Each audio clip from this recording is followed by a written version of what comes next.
नमस्कार। आज हम बात करने वाले हैं यूनिफॉर्म सिविल कोड यानी यूसीसी पर। ये एक ऐसा विषय है ना जिस पर भारत में हमेशा ही बहुत बहस होती है और देखिए ये हमारे देश के लिए बहुत जरूरी भी है। तो चलिए इस पूरे विश्लेषण की शुरुआत करते हैं इसी सबसे बड़े सवाल से कि क्या एक देश का मतलब असल में एक कानून होना चाहिए। यही तो वो सवाल है जो इस पूरी बहस के बिल्कुल सेंटर में है। अच्छा, तो सबसे पहले ना इसी को समझते हैं। बिल्कुल सिंपल और साफ साफ शब्दों में जानेंगे कि आखिर ये यूनिफॉर्म सिविल कोड है क्या और क्या नहीं है।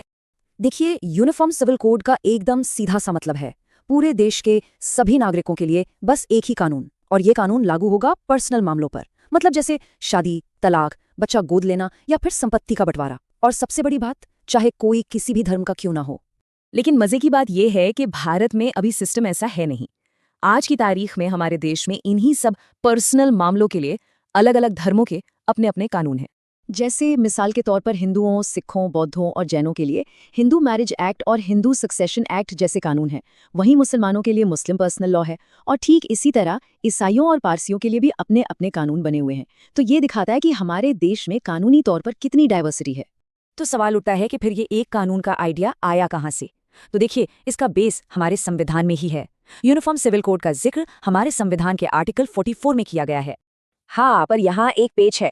ये संविधान के directive principles of state policy का हिस्सा है। अब इसका मतलब क्या हुआ? इसका मतलब यह है कि सरकार से उम्मीद की जाती है कि वो यूसीसी लाने की कोशिश करे, पर यह कोई कंपल्सरी ऑर्डर नहीं है। मतलब इसे कोर्ट के जरिए लागू नहीं करवाया जा सकता। ये बस एक गाइडलाइन है, एक लक्ष्य है। चलिए अब इस पूरी बहस के एक साइड को समझते हैं। वो लोग जो यूसीसी को सपोर्ट करते हैं, उनके मेन आर्ग्यूमेंट्स आखिर हैं क्या?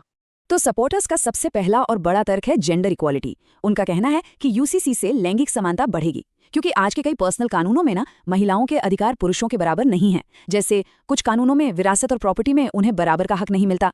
इसके अलावा ये भी कहा जाता है कि इससे हमारा कॉम्प्लेक्स लीगल सिस्टम आसान हो जाएगा, देश में एकता की भावना मजबूत होगी और भारत की जो सेक्युलर पहचान है वो और भी पक्की होगी।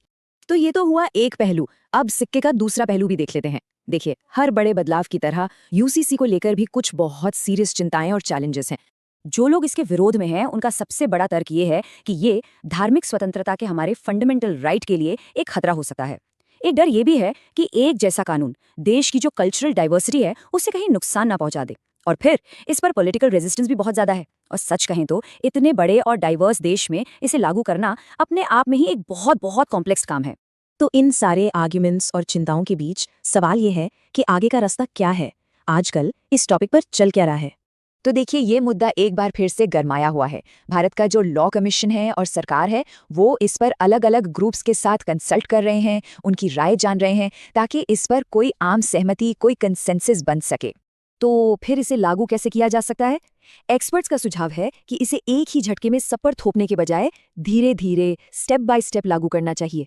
और सबसे जरूरी कदम है आम सहमति बनाना, मतलब सभी कम्युनिटीज से बात करके उन्हें भरोसे में लेना।